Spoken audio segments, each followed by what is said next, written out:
ಶ್ರೀ ಗುರುಭ್ಯೋ ನಮಃ. ನಮಃಶಾಂತಾಯ ದಿವ್ಯಾಯ ಸತ್ಯಧರ್ಮ ಸ್ವರೂಪಿಣೆ ಸ್ವಾನಂದಾಮೃತ ತೃಪ್ತಾಯ ಶ್ರೀಧರಾಯ ನಮೋ ನಮಃ. ಶ್ರೀಮಾತ್ರೇ ನಮಃ. ನಮಸ್ಕಾರ ವೀಕ್ಷಕರೇ, ವಿನಾಯಕ್ ಆಸ್ಟ್ರೋಟಾಕ್ಸ್ಗೆ ತಮಗೆಲ್ಲರಿಗೂ ಆದರದ ಸ್ವಾಗತ. ಈಗಾಗಲೇ ನಮ್ಮ ಚಾನಲ್ನಲ್ಲಿ ಹಿಂದಿನ ತಿಂಗಳದ ಮಾಸ ಭವಿಷ್ಯವನ್ನು ನೋಡಿದ್ದೀರಿ, ಉತ್ತಮ ರೀತಿಯಾಗಿರ್ತಕ್ಕಂಥ ಪ್ರೋತ್ಸಾಹವನ್ನು ಕೊಟ್ಟಿದ್ದೀರಿ. ಇದೇ ರೀತಿಯಾದಂಥ ಪ್ರೋತ್ಸಾಹವನ್ನು ನಾನು ಬಯಸ್ತೇನೆ. ತಮಗೆಲ್ಲರಿಗೂ ಕೂಡ ನಾನು ಆಭಾರಿಯಾಗಿದ್ದೇನೆ. ಇವತ್ತಿನ ದಿವಸ ಜುಲೈ ತಿಂಗಳಿನಲ್ಲಿ ಗ್ರಹಸ್ಥಿತಿಗಳ ಪ್ರಕಾರವಾಗಿ ಗ್ರಹಗಳು ಸಂಚರಿಸುವಾಗ 12 ರಾಶಿಗಳಲ್ಲಿ ಯಾವ ರೀತಿಯಾಗಿರ್ತಕ್ಕಂಥ ಫಲಾಫಲಗಳಿದೆ ಅಂತ ಹೇಳುವಂಥದ್ದನ್ನು ತಿಳಿದುಕೊಳ್ಳುವ. ಪ್ರಥಮವಾಗಿ ಗ್ರಹಸ್ಥಿತಿಯನ್ನು ನೋಡುವ. ಯಾವ್ಯಾವ ರಾಶಿಗೆ ಯಾವ್ಯಾವ ಗ್ರಹಗಳ ಸ್ಥಾನ ಪಲ್ಲಟ ಇದೆ ಅಂತ ಹೇಳುವಂಥದ್ದನ್ನು ತಿಳಿದುಕೊಳ್ಳುವ. 6ನೇ ತಾರೀಕು ಕರ್ಕಾಟಕ ರಾಶಿಗೆ ಶುಕ್ರನ ಪ್ರವೇಶವಾಗುವಂಥದ್ದು.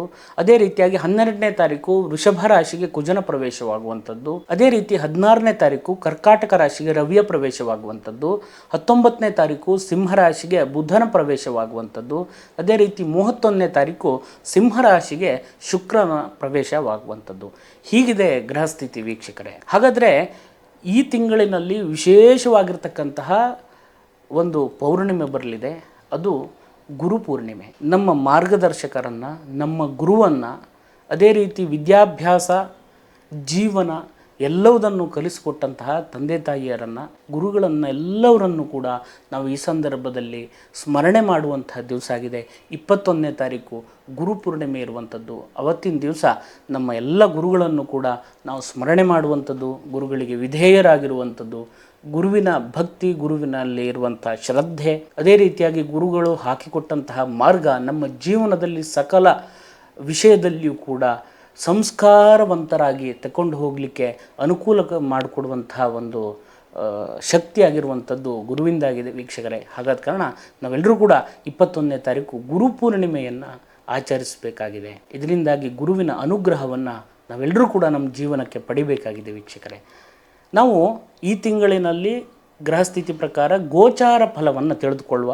ಇದು ಗೋಚಾರ ಫಲವಾಗಿರುವುದರಿಂದಾಗಿ ನಿಮ್ಮ ವೈಯಕ್ತಿಕ ಜಾತಕದಲ್ಲಿ ದಶಾಭುಕ್ತಿ ಫಲ ಇರಬಹುದು, ಅಥವಾ ಗೋಚಾರ ಫಲವು ಕೂಡ ಇಂಡಿವಿಜುವಲ್ ಆಗಿರ್ತಕ್ಕಂತಹ ಜಾತಕದಲ್ಲಿ ಫಲಗಳು ಬೇರೆ ಇರ್ತವೆ. ನಿಮ್ಮ ಜಾತಕವನ್ನು, ಜನ್ಮಕುಂಡಲಿಯನ್ನು ನುರಿತ ಜ್ಯೋತಿಷ್ಯರಲ್ಲಿ, ದೈವಜ್ಞರಲ್ಲಿ ವೀಕ್ಷಣೆ ಮಾಡಿಕೊಂಡು ಪರಿಹಾರವನ್ನು ಕಂಡುಕೊಳ್ಳಿ. ಅದೇ ರೀತಿ ಗೋಚಾರ ಫಲವನ್ನು ನಾವು ಇವತ್ತಿನ ದಿವಸ ತಿಳಿದುಕೊಳ್ಳುವ.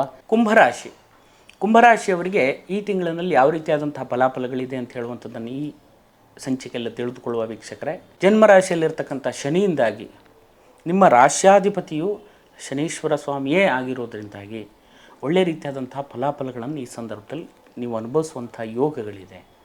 ಅದೇ ರೀತಿ ದ್ವಿತೀಯ ಸ್ಥಾನದಲ್ಲಿರ್ತಕ್ಕಂಥ ರಾಹುವಿನಿಂದಾಗಿ ದುಡ್ಡಿನ ವಿಷಯದಲ್ಲಿ ಸ್ವಲ್ಪ ಜಾಗೃತೆಯಿಂದಿರಿ. ಅನಾವಶ್ಯಕ ಖರ್ಚುಗಳು, ದುಂದು ವೆಚ್ಚಕ್ಕೆ ನಿಮ್ಮ ಕಷ್ಟಪಟ್ಟಂತಹ ಹಣವನ್ನು ಖರ್ಚು ಮಾಡಬೇಡಿ. ತೃತೀಯ ಸ್ಥಾನದಲ್ಲಿರ್ತಕ್ಕಂತಹ ಸ್ವಕ್ಷೇತ್ರದಲ್ಲಿರ್ತಕ್ಕಂತಹ ಕುಜನಿಂದಾಗಿ ಭೂಮಿಗೆ ಸಂಬಂಧಪಟ್ಟಿರ್ತಕ್ಕಂಥ ವ್ಯಾಪಾರ ವ್ಯವಹಾರ ಮಾಡುವವರಿಗೆ ಅಭಿವೃದ್ಧಿಯನ್ನು ಕಾಣುವಂಥ ಯೋಗಗಳಿದೆ. ಅದೇ ರೀತಿ ಸಹಾಯ ಸಹಕಾರಗಳು ಕೂಡ ಸಿಗುವಂಥ ಯೋಗಗಳಿದೆ. ಸಹೋದರರೊಂದಿಗೆ ಸಹಬಾಳ್ವೆಯನ್ನು ಮಾಡುವಂತಹ, ಸಹೋದರರೊಂದಿಗೆ ಕುಟುಂಬದಲ್ಲಿ ಸುಖ ಶಾಂತಿ ನೆಮ್ಮದಿಯಿಂದ ಜೀವನ ಮಾಡುವಂಥ ಯೋಗ ಈ ಸಂದರ್ಭದಲ್ಲಿರುತ್ತೆ ವೀಕ್ಷಕರೇ. ಇನ್ನು ಚತುರ್ಥ ಸ್ಥಾನವನ್ನು ನೋಡೋದಾದರೆ ಚತುರ್ಥಾಧಿಪತಿಯಾಗಿರ್ತಕ್ಕಂಥ ಶುಕ್ರನು ಚಂದ್ರನ ಕ್ಷೇತ್ರದಲ್ಲಿರುವಂಥದ್ದು. ಚತುರ್ಥ ಸ್ಥಾನಕ್ಕೆ ತೃತೀಯಾಧಿಪತಿ ಕುಜನು ಬರುವಂಥದ್ದು. ಅದೇ ರೀತಿ ಗುರುವು ಕೂಡ ಆ ಸ್ಥಾನದಲ್ಲೇ ಇರೋದರಿಂದಾಗಿ ಬಂಧುಗಳಿಂದ ವಿರೋಧಗಳು, ಅಂದರೆ ನೆಂಟರು ಇಷ್ಟರು ಕೊಟ್ಟು ತಗೊಂಡು ಸಂಬಂಧಗಳನ್ನು ಮಾಡಿರ್ತಕ್ಕಂಥ ಸಂಬಂಧಿಕರೊಳಗಡೆ ವಿರೋಧಗಳು ಬರುವಂಥ ಸಾಧ್ಯತೆಗಳಿದೆ. ಏನು ಹೆದರಬೇಕಾದಂಥ ಅವಶ್ಯಕತೆಗಳಿಲ್ಲ, ಅಥವಾ ಮಾತುಗಳನ್ನು ಮುಂದುವರಿಸಬೇಕಾದಂಥ ಅವಶ್ಯಕತೆಗಳಿಲ್ಲ. ಅನಗತ್ಯವಾಗಿ ಕೆಲವಷ್ಟು ವಾದ ವಿವಾದಗಳು ಕೂಡ ಬರುವಂಥ ಸಾಧ್ಯತೆಗಳಿರುತ್ತೆ. ಸಮರ್ಥವಾಗಿ ಜಾಗ್ರತೆಯಿಂದ ಯಾವ ರೀತಿ ಅದನ್ನು ಸರಿಪಡಿಸ್ಕೊಳ್ಬೇಕು ಅಂತ ಹೇಳುವಂಥ ವಿವೇಚನಾ ಶಕ್ತಿ ನಿಮಗಿರೋದರಿಂದಾಗಿ ಅದನ್ನು ಸರಿಪಡಿಸ್ಕೊಳ್ಳುವಂಥ ಯೋಗ ಕೂಡ ಇರುತ್ತೆ ವೀಕ್ಷಕರೇ. ಇನ್ನು ತಾಯಿಯ ಆರೋಗ್ಯದಲ್ಲಿಯೂ ಕೂಡ ಉತ್ತಮ ಬದಲಾವಣೆಯನ್ನು ಕೂಡ ಕಾಣುವಂಥ ಯೋಗಗಳಿದೆ. ವಾಹನ ತಗೊಳ್ಳುವವರಿಗೆ ವಾಹನ ತಗೊಳ್ಳುವಂಥ ಯೋಗ ಕೂಡ ಈ ಸಂದರ್ಭದಲ್ಲಿರುತ್ತೆ. ಪಂಚಮ ಸ್ಥಾನವನ್ನು ನೋಡೋದಾದರೆ ಪಂಚಮಾಧಿಪತಿಯಾಗಿರ್ತಕ್ಕಂಥ ಬುಧನು ಚಂದ್ರನ ಕ್ಷೇತ್ರದಲ್ಲಿರುವಂಥದ್ದು. ಮನಸ್ಸಿಗೆ ಖಿನ್ನತೆಗಳು ಕೂಡ ಬರುವಂಥ ಸಾಧ್ಯತೆಗಳಿರುತ್ತೆ. ಯೋಚನೆ ಬರುವಂಥ ಸಾಧ್ಯತೆಗಳಿರುತ್ತೆ. ಬರೀ ಯೋಚನೆ ಮಾಡೋದೊಂದೇ, ಯಾವುದೇ ಕಾರಣಕ್ಕೂ ಕೆಲಸಕ್ಕೆ ಇಳಿಯೋಕ್ಕಾಗಲ್ಲ ಅಂತ ಹೇಳುವಂತಹ ಮನಸ್ಥಿತಿಗಳು ನಿಮಗೆ ಬರುವಂಥ ಸಾಧ್ಯತೆಗಳಿರುತ್ತೆ ವೀಕ್ಷಕರೇ. ಅದೇ ರೀತಿಯಾಗಿ ರವಿ ಕೂಡ ಅದೇ ಕ್ಷೇತ್ರದಲ್ಲಿರೋದರಿಂದಾಗಿ ಅಲ್ಪ ಸ್ವಲ್ಪ ಮಾನಸಿಕ ಒತ್ತಡಗಳು, ಭೀತಿ, ಭಯಗಳೆಲ್ಲ ಬರುವಂಥ ಸಾಧ್ಯತೆಗಳಿರುತ್ತೆ. ಜಾಗ್ರತೆಯಿಂದ ಆತ್ಮಸ್ಥೈರ್ಯವನ್ನು ತಗೊಂಡು ಪಾಸಿಟಿವ್ ಆಗಿ ಮುಂದುವರಿಯಿರಿ. ಸಕಾರಾತ್ಮಕವಾಗಿ ಮಾಡಿದಂಥ ಕೆಲಸಗಳು ಒಳ್ಳೆಯ ಫಲವನ್ನು ಕೊಡುತ್ತೆ ವೀಕ್ಷಕರೇ. 6ನೇ ಸ್ಥಾನವನ್ನು ನೋಡೋದಾದರೆ 6ನೇ ಸ್ಥಾನದಲ್ಲಿರ್ತಕ್ಕಂತಹ ಶುಕ್ರನಿಂದಾಗಿ ಒಳ್ಳೆ ರೀತಿಯಾದಂಥ ಫಲವನ್ನು ಅನುಭವಿಸುವಂಥ ಯೋಗಗಳಿದೆ. ಸಾಲಗಳನ್ನು ಮರುಪಾವತಿ ಮಾಡುವಂಥ ಯೋಗಗಳಿದೆ. ಆಪತ್ ಕಾಲಘಟ್ಟದಲ್ಲಿ ತಗೊಂಡಂಥ ಸಾಲಗಳು ಏನು ಮಾಡೋದು ಏನು ಗೊತ್ತಿಲ್ಲ, ನನ್ನ ಪರಿಸ್ಥಿತಿ ಬಹಳ ಗಂಭೀರ ಆಗಿದೆ ಅಂತ ಹೇಳುವಂಥ ಟೆನ್ಷನ್ನಲ್ಲಿ ನೀವಿದ್ದರೆ ಅದು ಯಾವುದೋ ಒಂದು ರೀತಿಯಾಗಿ ಸಡನ್ನಾಗಿ ನಿಮಗೆ ವ್ಯವಸ್ಥೆಗಳಾಗಿ ಸಕಾರಾತ್ಮಕವಾಗಿ ಆ ಎಲ್ಲ ವ್ಯವಸ್ಥೆಗಳನ್ನು ಮುಗಿಸ್ಕೊಳ್ಳುವಂತಹ, ಅಂದರೆ ಒತ್ತಡಗಳನ್ನೆಲ್ಲ ಕ್ಲಿಯರ್ ಮಾಡಿಕೊಳ್ಳುವಂಥ ಯೋಗಗಳಿದೆ ಅಂತ ಹೇಳುವಂಥದ್ದು ಕಂಡುಬರುತ್ತೆ ವೀಕ್ಷಕರೇ. ಇನ್ನು ಶತ್ರುಗಳಿಂದ ಅಲ್ಪ ಸ್ವಲ್ಪ ನಿಮ್ಮ ಮೇಲೆ ಮಾತಿನ ಪ್ರಹಾರಗಳು ಕೂಡ ಬರುವಂಥ ಸಾಧ್ಯತೆಗಳಿರುತ್ತೆ. ಅದು ಯಾವುದಕ್ಕೂ ಕಿವಿಗೊಡದೇನೆ ನಿಮ್ಮ ಕೆಲಸದಲ್ಲಿ ನೀವು ಮುಂದುವರಿರಿ.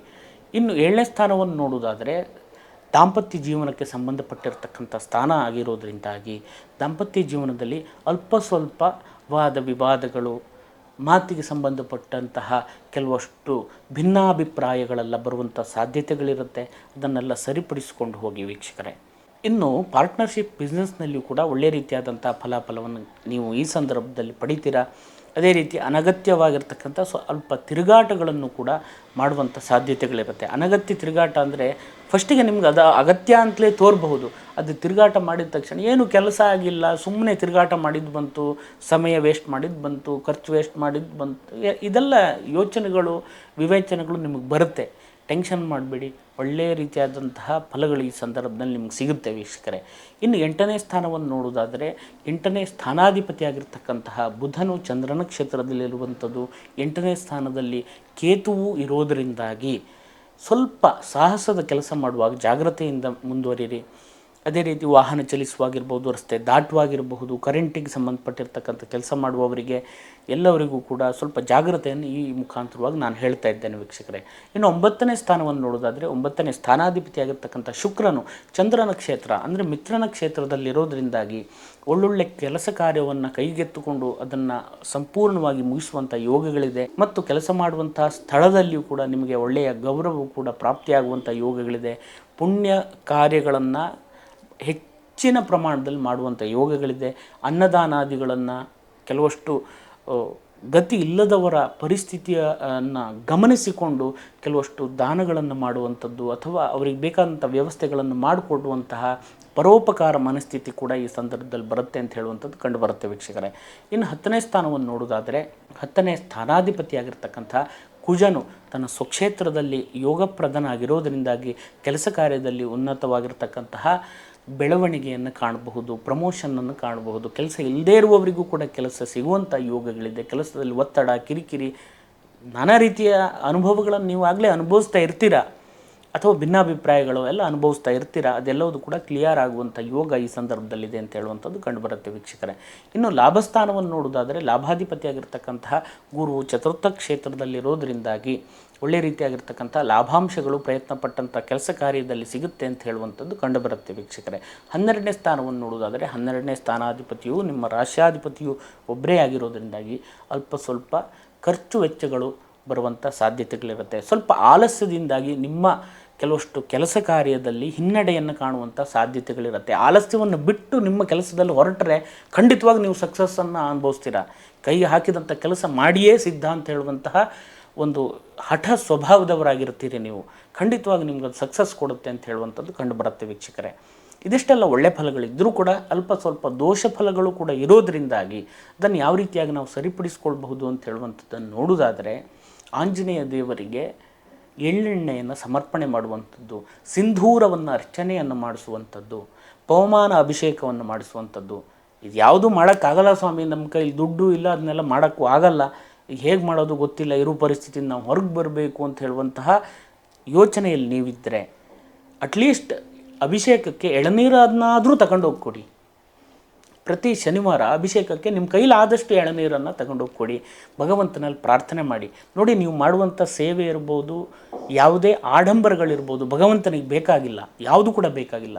ನಿಮ್ಮ ಭಕ್ತಿ ಶ್ರದ್ಧೆ ಎಲ್ಲವೂ ಕೂಡ ಭಗವಂತ ಸ್ವೀಕಾರ ಮಾಡ್ತಾನೆ.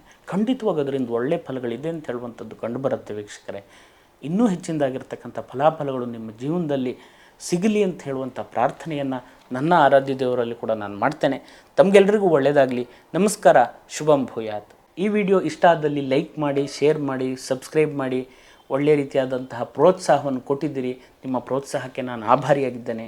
ವೀಕ್ಷಕರೇ, ಜ್ಯೋತಿಷ್ಯಕ್ಕೆ ಸಂಬಂಧಪಟ್ಟಿರ್ತಕ್ಕಂಥ ಯಾವುದೇ ವಿಷಯಗಳನ್ನಾದರೂ ಕೂಡ ನೇರವಾಗಿ ಬಂದು ಪರಿಶೀಲನೆ ಮಾಡಿಕೊಂಡು ಬೇಕಾದಂಥ ಪರಿಹಾರವನ್ನು ಕಂಡುಕೊಳ್ಳಿ. ಕೆಳಗಡೆ ಕಾಣಿಸಿರತಕ್ಕಂಥ ನಂಬರ್ಗೆ ಫೋನ್ ಮಾಡಿ ಅಪಾಯಿಂಟ್ಮೆಂಟನ್ನು ತಗೊಳ್ಳಿ.